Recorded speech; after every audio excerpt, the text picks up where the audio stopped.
γίνεται.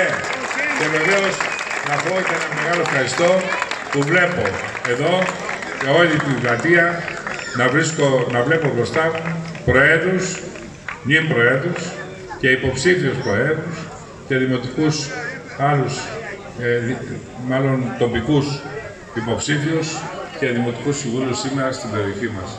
Και σας ευχαριστώ όλους για την παρουσία σας απόψε εδώ.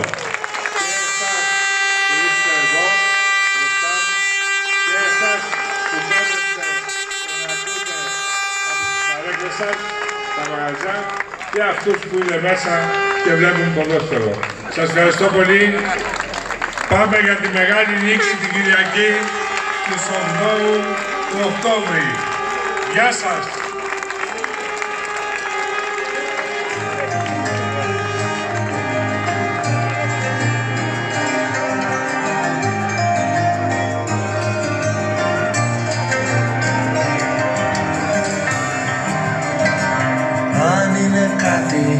Που με κέρδισε σε σένα, κάτι που ήξερε πως να με